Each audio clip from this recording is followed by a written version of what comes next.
Hi, Ellen. Welcome to the podcast. Thank you very much for having me. Oh my gosh, thank you so much for being here. I really appreciate it. So, my first question is back to my guest to give them some opportunity to introduce themselves to the listening and watching audience about who they are and what they do. Hey, I'm Ellen Kohn. I've been called a mixologist because I have a myriad of tools.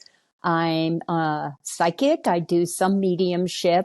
I talk to animals. I have a variety of energy work tools that I use on a daily basis with our farm and my clients. So I'm a dowser. I use pendulums and dowsing wands to get information from the spirit world.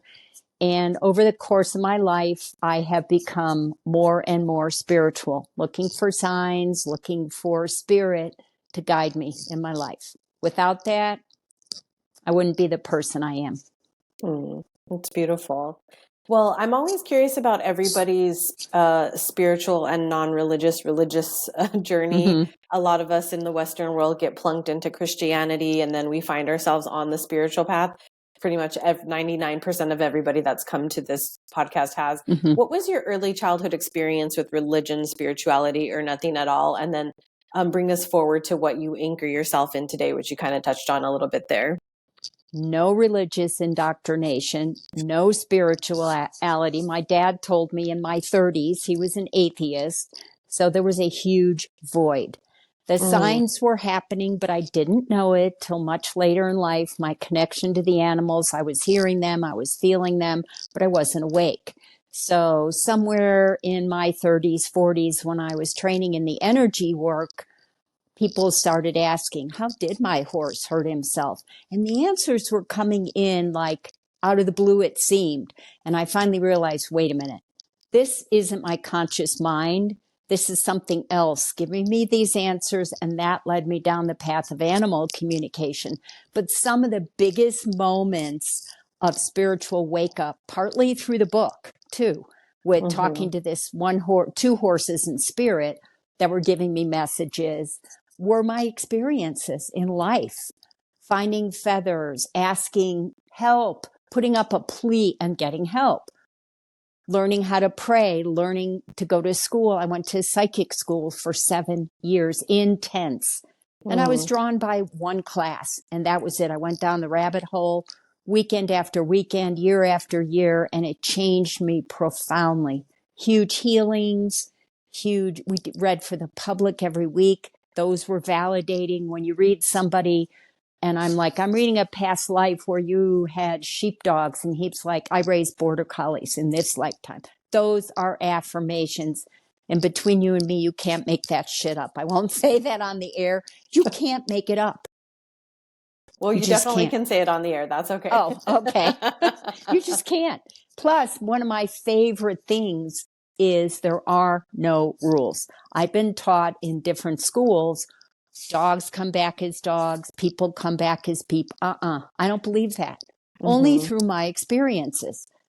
And different people saying no. One woman that I had a reading with told me she was a woolly mammoth. Okay, well, you go really far back in time. But even the past life readings I've done where somebody I hardly know will say, yeah, I'm an animal rescuer in this lifetime. And I saw her in Africa centuries ago rescuing elephants or something. I didn't know that. So those are affirmations. That's called evidential. When you get the evidence, you know it's real from your sitter or your receiver or the person's animal. I had one a month ago where her dog died suddenly, and the dog told me an angel showed up, and then I saw a grandfather. So I asked the woman, did you know your grandfathers? Well, I only had one. She was kind of like not getting it. I'm like, well, were you close to your grandfather? He was my world. The dog was greeted by the woman's grandfather when he died. Wow. And she was raised Jehovah Witness, so she didn't believe in the afterlife for pets. So I didn't talk to her again. I think she was pretty speechless, but that's evidential. I never met the woman. It was on the phone.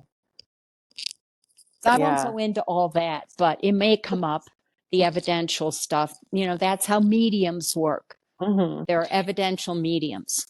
Yes. And we've had lots of psychics and mediums and channelers. So feel free to speak to whatever depth you're comfortable with, because our audience Okay. will be able to keep up and understand this language and all of these mystical abilities and gifts that our human experience affords us. You wrote this really beautiful book called Be Like the Wind, 3 Equines Channel Spiritual Light.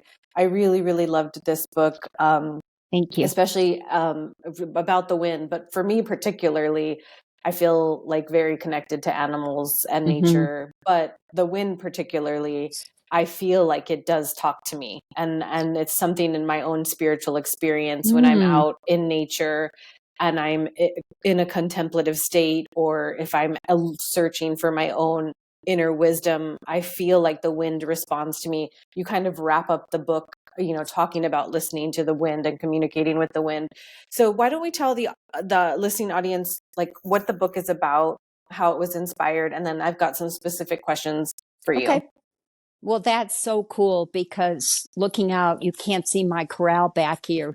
There was one day I was really sick about 8 years ago, and I was in the back corral, and this wind tunnel, I think it's in the book, came spinning Mm-hmm. towards me. And I was like, wow, look at that. Then it happened a second time, and I was like, what's that? And it took a sharp turn. The third time, I'm like, all right, I'm listening. And I think it was a sign that we got your back. And I later Yeah. asked somebody, what was that? And he said they were kachinas. They were Native American spirits that were coming to interact with you. And I've seen them on the road when I'm thinking something spiritual. There'll be one in the middle of the road. I'm like, all right, okay, I see you. And I acknowledge it, because they Yeah. are there. And the wind, if you go with the Native American teachings, there's earth, fire, wind, and water. It's one of the 4 main directions. I haven't dug into that, but it is considered holy. The book is about horses stepping up in a spiritual way to guide humanity. Through me, they channeled both the one who's here and alive and the 2 in spirit, started sending me messages, beginning with Monty on a horseback ride. I jokingly asked him, I was a joke, what's your life advice? And he said, be like the wind. And I was so blown away, I wrote it down. And I'm like, wait a minute, there's something more to this. So I kept asking questions.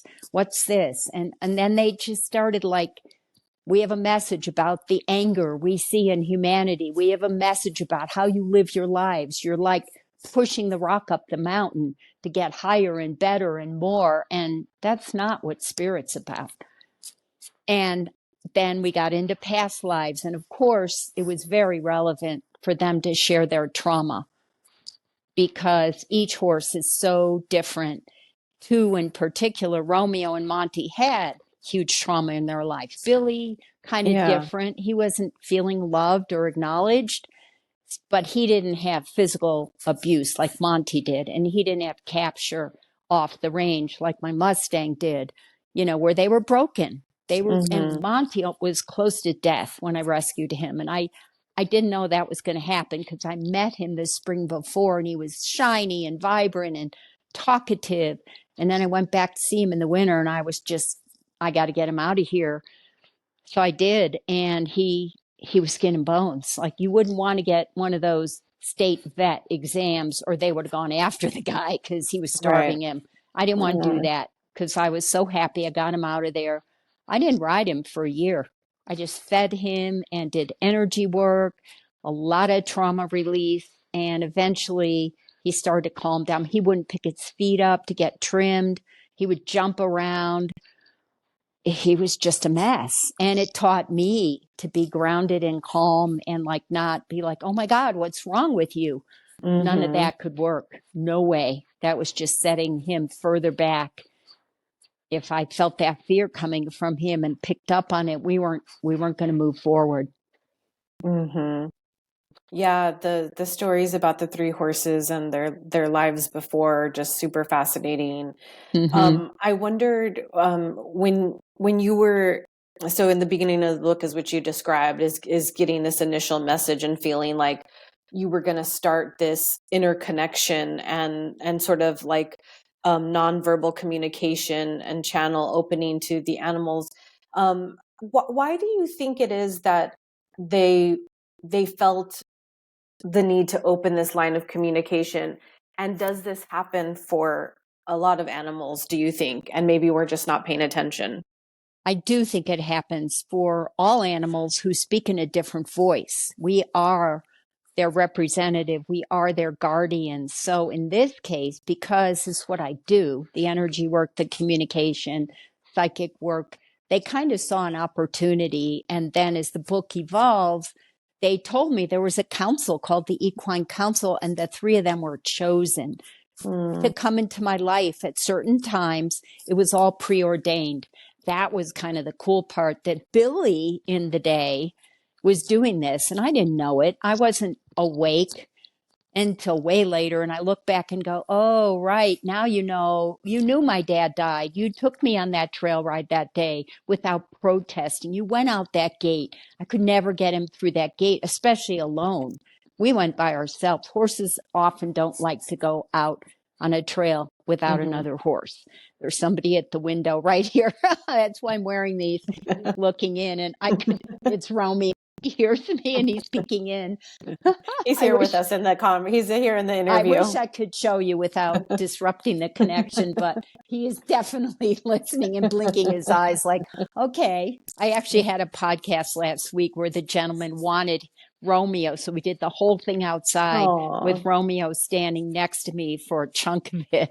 And he was really good, but I did have a bunch of treats in my pocket.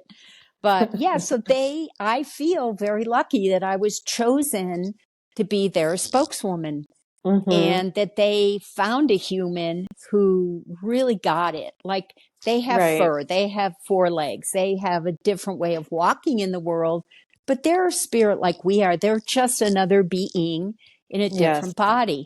So when you start to honor them, your world is full of magic. Mm-hmm. And Well, they often come to us broken, to people like you and me, because we can handle that. right.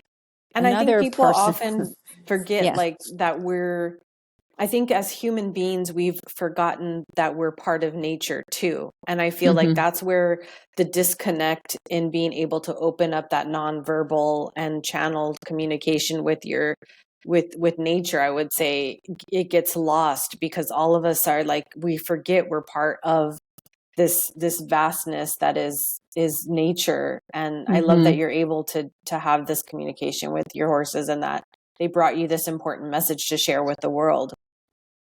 Right. And if we're not awake, then we're going through the motions. Yes. And then when an animal gets really sick, and there might be a communicator or a psychic or a medium that can tap in and say, well, maybe it's emotional. I have a new horse here. His mane and tail fell out Oh. recently, and I've had him almost a year. And so I got all the blood work done, and people were saying it's his thyroid, it's physiological, nothing wrong with him. Healthy. Mm, He's older, it's somatic.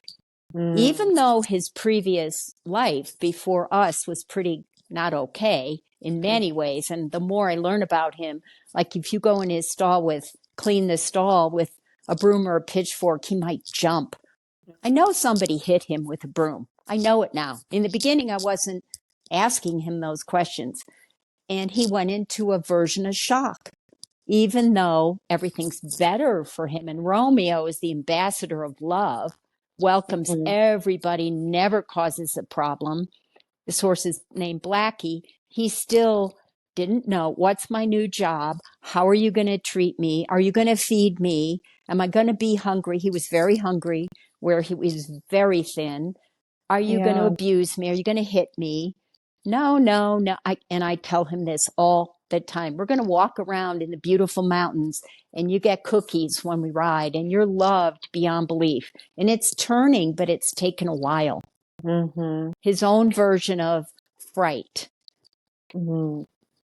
It's interesting too because I think if people listening to this who have and you talk about having endured your own abuse in life and hardship, like when you endure abuse or anything that is traumatic, you can't but help bring that into your current life with the people around you, and it just, and having that traumatic response, like, it's so beautiful to know that, like, animals are also unlearning how to how to not be afraid, or to how to trust people, because I think that's such a real experience that humans have that maybe they haven't, if they're listening to this for the first time, didn't realize that animals have to go through that too, if we're getting them from different places where people didn't care for them, or they have other, like you said, past lives, and they're bringing so much forward into this life that can Mm-hmm. teach us so many beautiful things. I mean, they are our teachers, Mm-hmm. and we are here to learn. So if you look at it as co-creative, we can teach them and they can teach us. So particularly Monty, where I had way more fear in my life, and Yeah, then when he died suddenly in 2017, I could not make sense of it. And I had so I many know that conversations with chapter him. was very sad. And Romeo went into shock. And we almost had a serious accident together. We were riding Mm-hmm. down the road. I was with a friend, and there were these islands, and these people with dogs, they were on leashes, came around the back of the island. So he didn't see them right away, and he saw something moving. And being a Mustang, his instincts are a little different. When they came around the bend, he spooked, and then he spun. Like a Mm, horse can spook and foot plant, nothing happens. If they spin and or bolt, right. you could get killed. So Mm-hmm. I thankfully was able to pull him around and around and around with one rein, stop him. I was shaking. I got off. My friend and I walked for a while, and I said, I got to get back on. We were far from home. And after that, I said, he's just as full of shock and fear as I am, and we're feeding on each other. And I Mm, went to a new training method called clicker training, where it's positive reinforcement. And everywhere I went, I trained him to touch his nose on rocks and mailboxes and signs, slow down signs. And mm-hmm. eventually he started looking forward to it again because he thought it was a big game. Oh, we're going to go over there. I'm going to go towards that rock. And I had peppermints and cookies. And now he's great. But this was 7 years ago. I Mm-hmm. even considered moving him along. I thought I'm never going to be safe on him again. But he wasn't my main riding horse either. Monty was. So he had to step into that role of the one-on-one and not just the guy that goes around the neighborhood quick. This was going to be a serious relationship now. And he did, but it took a while and took a lot of trust. And Mm-hmm. he is different, but I had tarps. I mean, I really went for it because I thought I can't get hurt. I'm falling Mm-hmm. on a road. Oh my, I don't even want to think what could have happened, but it didn't. Yeah. So, I have fallen off a horse that bolted, and I've never gotten on a horse again. well, And I was like scared I was gonna. I thought I had maybe broken my back. I was in so much mm-hmm. physical pain. So I know exactly what you're talking about. I really wanted you to talk to the audience about in tandem, the awakening and the channeling that you describe in the book, and how this entire I would say journey with the horses, and it did awaken you more, and it awakened you deeper. Can you describe what that was like, and what did you learn from it? What's sort of spiritual insights did you have that just have stayed with you, or what was like the big takeaways from that awakening experience? I'm really curious. Well, aside from the specific experiences that anybody who might read the book would see with the wind and the spirit guides that come in, the feathers. There was this overall experience that the harder I tried to organize the book, the more I failed. So at one point I said, you know what? I cannot write outlines. I cannot continue to write it the way I think. I have to listen to them. So the organization and the unfolding came through them. So that was a huge awakening in and of itself. And then, like talking to Monty, finally, with a colleague, readings after readings, her reading me, I saw the 9 past lives. And I said, oh my gosh, That is why my grief has run so long, so deep, because our connection went way beyond this lifetime, and I Mm-hmm. had closure. Same with Billy. He died very suddenly of colic. We were supposed to go on a vacation. The vet came to our ranch in Colorado, said, "Oh, he's fine. His gums are pink." And we were talking, and I said, "Gary, can you look one more time? What if I have to bring him down to your clinic to get him hydrated?" His gums had gone gray. That's a serious sign of colic. Mm-hmm. I hauled him half an hour away, but that was at 10 o'clock. By 1 o'clock, he was writhing in pain. And I said, I got to let him go. So I went to a crystal shop down the road, a minute away, grabbed an amethyst, came back, held it on his third eye while they euthanized him. And I carried that crystal in my pocket for weeks. And when he came in a dream, life size, and I'm not a good dreamer. I try all the time to remember my dreams. So that was a big surprise. He was there. His whole head took up whatever, that dream space. I woke up and I said he was really here. And I didn't know anything about the astral plane or the dream world. I didn't Mm-hmm. know anything. But writing the book was like, oh, right, that dream, that was evidential. That was real. So Mm-hmm. these kinds of experiences where you do a psychic reading and then, you get this hit, that's evidential as well when you feel closure. Yeah. Same with Romeo, his description of his capture. When I was able to have empathy for how he was captured by helicopter, it's still going on today. Believe me, if you go on Wow. those websites, it's ugly. But hearing it, knowing it made me have even more compassion for his personal trauma. Mm-hmm. So I he have now such a hard knows. time.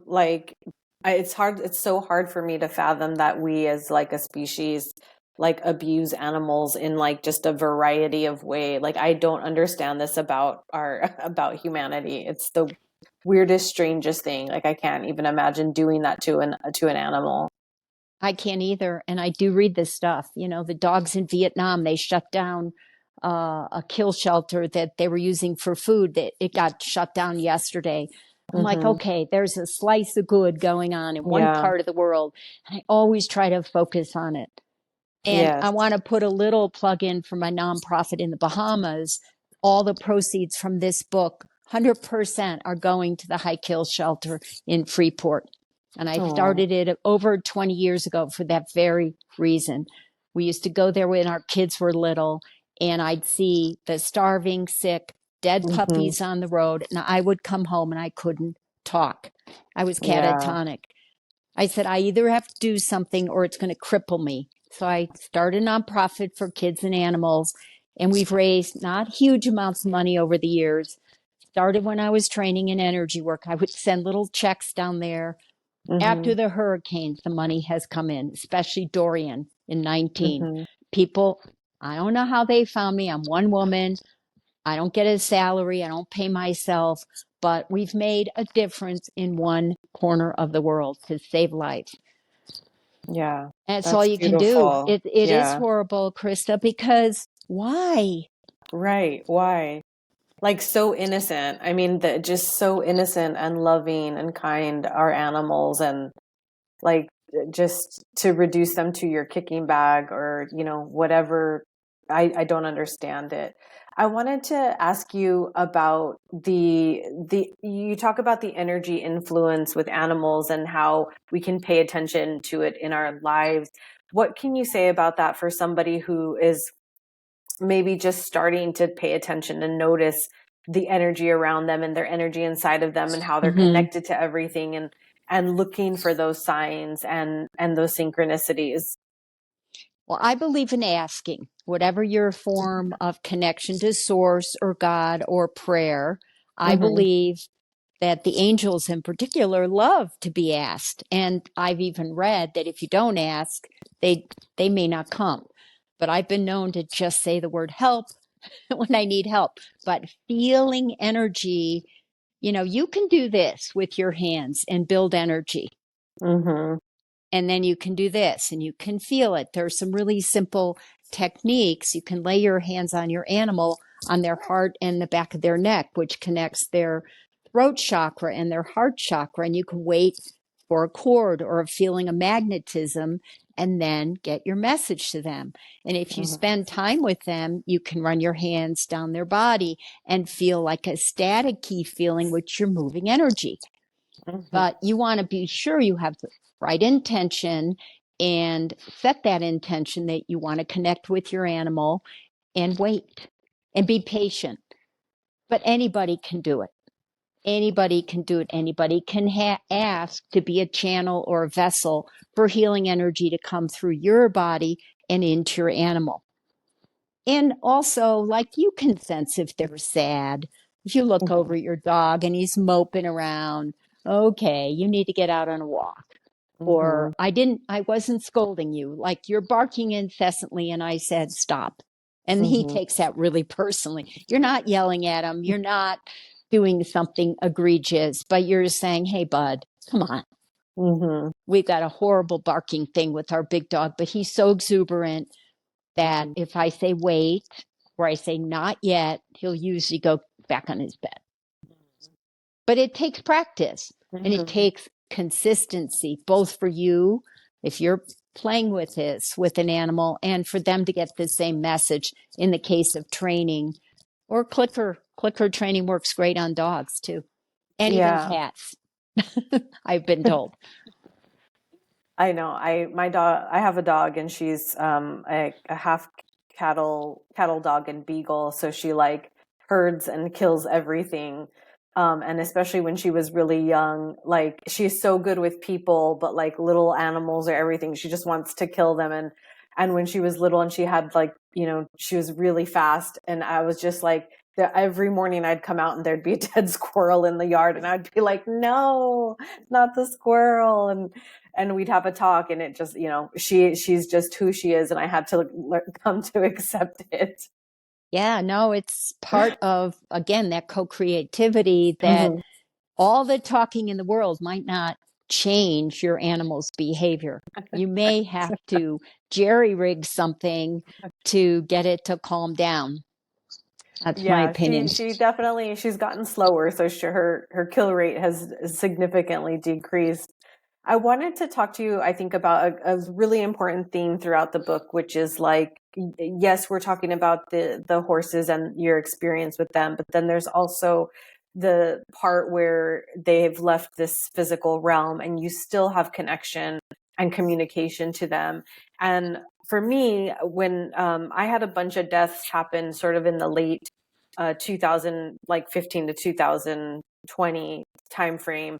And I took like a deep dive into trying to understand death, like reading NDEs and reading like psychic medium books, and really realizing that it's almost easier to communicate to your loved ones once they've passed to the other side, because there's all of this garbage that's not there anymore that gets in, that could get in the way of your communication and relationship, which was really beautiful.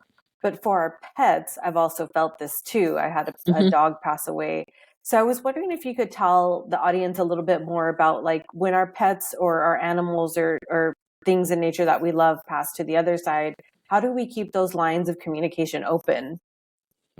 Well, first of all, what I have found in my experience is if there's too much grief, sometimes it blocks the communication.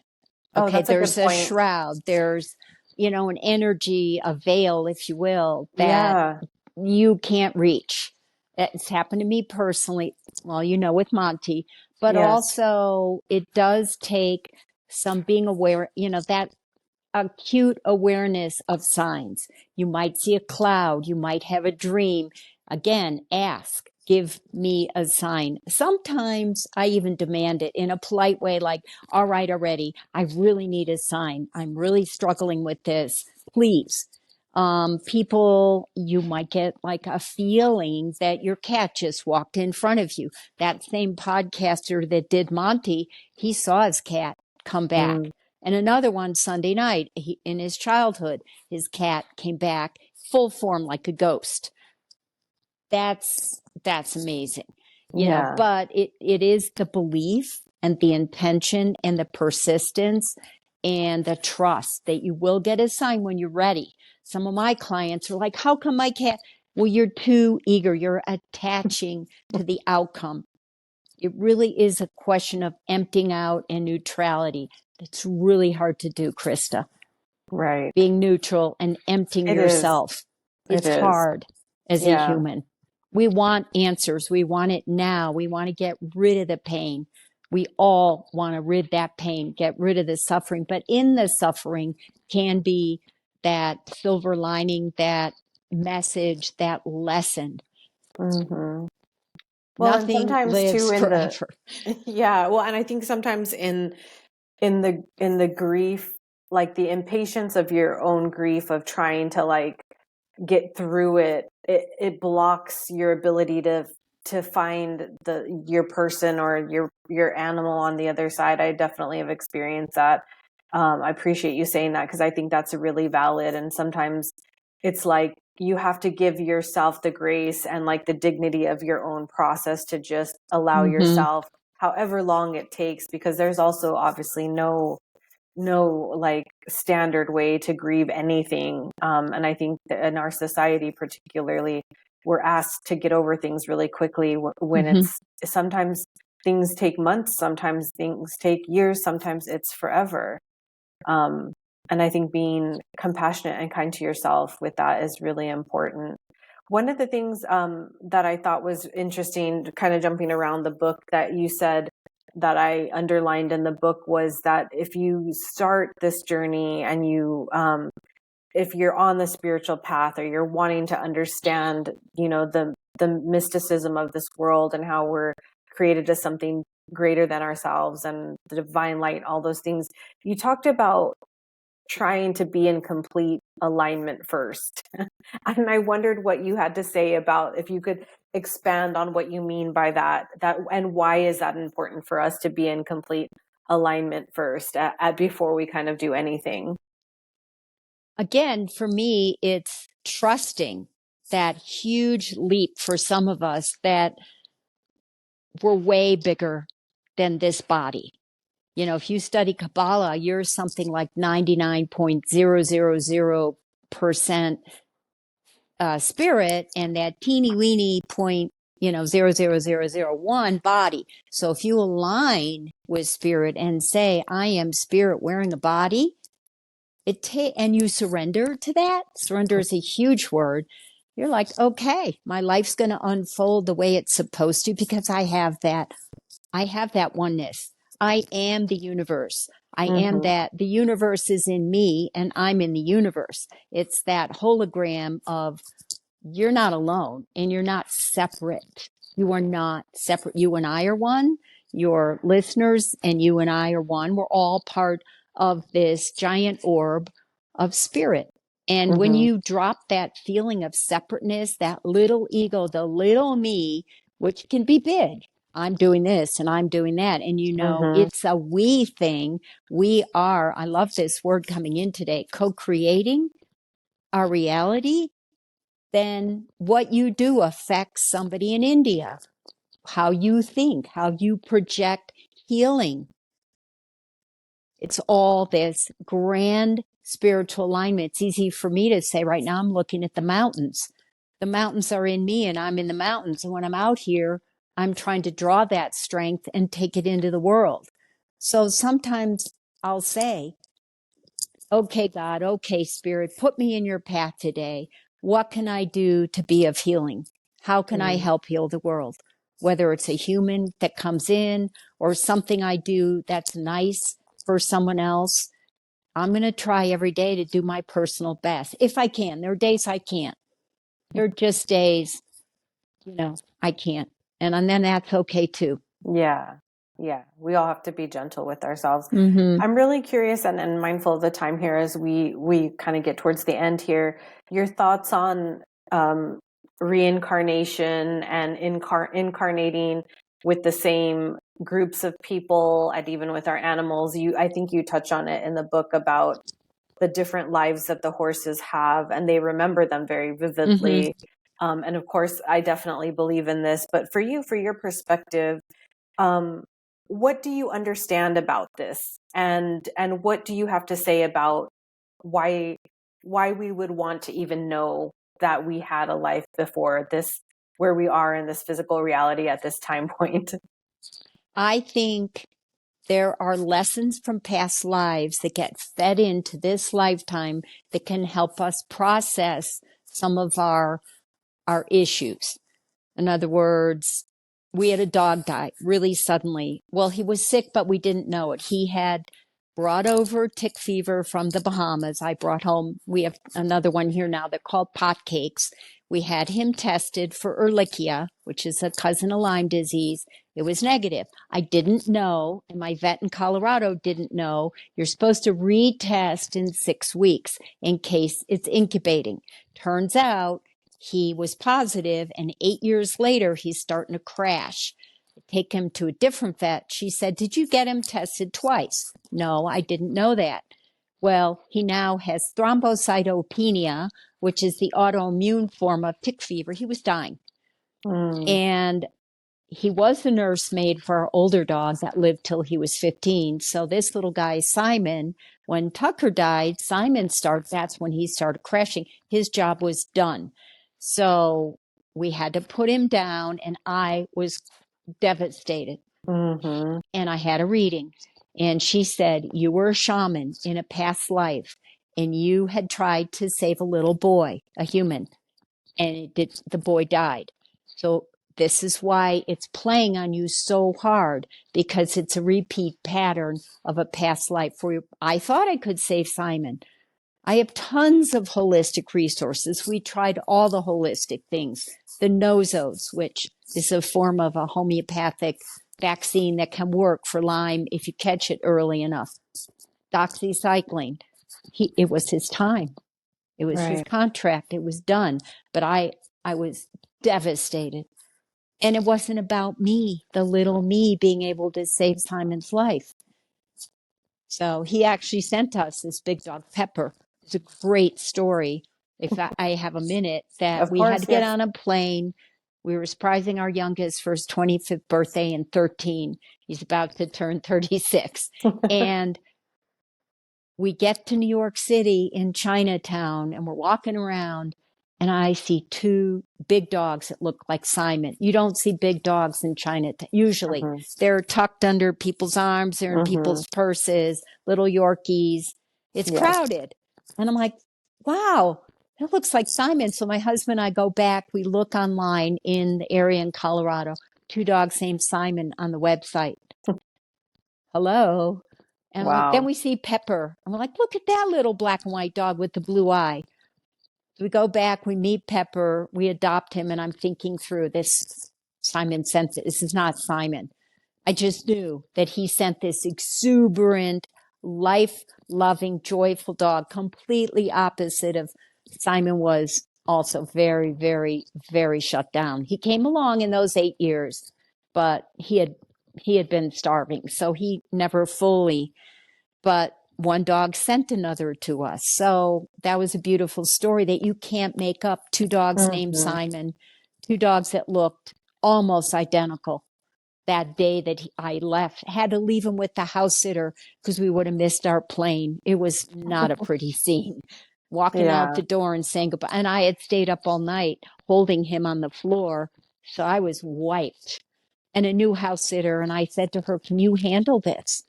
Can you handle the vet coming to the house?" I hardly knew this woman. She said, "Sure, I can do it." I had to walk out and say goodbye. It was very upsetting, you might imagine. Yes, it sounds very, very upsetting. But those sudden deaths are the ones that can throw us into that vortex of grief and pain that possibly take longer to recover because you weren't prepared. Yeah. But yeah. Well, what else do we want to tell the listening audience about your book before we wrap up? Well, I think the messages are really important. And I think just from my personal experience, I want to tell all of you, you can do this. I'm not some guru. A lot of this happened to me late in life. But if you're passionate and excited and willing and persevering, any of you can jump deep into the spirit world. And knowing that the animals are teachers, So look to your animal that guide you through life, have fun and play. Life's not supposed to be a struggle. We all have it. We all have the trauma and the distress, but try to enjoy the natural world and be connected to what it has to offer. There's so much out there. There's so much magic. And once you plug into that magic, your life will never be the same, ever. Yeah, it's beautiful. Well, we'll put in the show notes where everyone can get the book, and then we'll also put your nonprofit that you mentioned, so that people can go over there and donate. But where else can people find you online, social media? Where do you hang out? I hang out a little bit on Instagram, a little. I've been told by my publisher, you gotta keep it up to date. So there's some fun posts on Instagram. I have two websites, which you'll learn more about me and what I do. One is enlightenedanimals.com, and one is psychicjourneys.net, where it's kind of a breakout from the bigger umbrella, which describes my psychic readings. I don't know. I guess I run a little under the radar. So today before I sat down, took a picture of Romeo, sound asleep out there, hanging his head down like morning nap. Because I know people that post every day and they're cute, but I think supposed to step it up. So look for me on Instagram, Facebook, kind of on Twitter, kind of on LinkedIn, which feels so business like to me, but you'll find me. You'll find me. Okay. Well, and then I always like to wrap up in some gratitude and check with my guest about 3 things they're grateful for today. Okay. I'm grateful that what started out as a little bit of a rocky morning with our brood has calmed down. I'm grateful today it's going to be a little warmer. I'm really grateful I'm getting this almost abscess tooth taken out in about an hour and a half so it doesn't go south on me while I'm with my kids this weekend. And I have no idea where I'd go to a dentist in Denver, but I'm glad they fit me in. I begged to get in today, so I'll be done with this very painful situation over here that's been plaguing me for months, and that may be on the top of my list because not looking forward to, but it's soon to be put to rest. So. Well, thank you so much, Ellen, for coming here and for writing this beautiful book. I really loved it, and I really resonated with a lot of things you said on there, and just how you're pulling from kind of all of the threads of the topics that are covered here on this podcast, which is like spirituality, death, reincarnation, nonverbal communication with animals, staying connected to nature, like getting in alignment with ourselves. Like, you hit all the high points in this book. It was really beautiful, and I'm glad that you wrote it, and I hope it helps people out. This podcast was written, directed, and produced by me, your host, Krista Ziomata, in alignment with light casting. Music curated and created by Mr. Pixie. You can find I'm Awake Now What on all social media channels by searching IANW Podcast. Head over to your favorite podcast app and subscribe, download, rate, and review. Come back every Sunday to partake in a new and enlightening conversation. May you be filled with love and light until we meet again.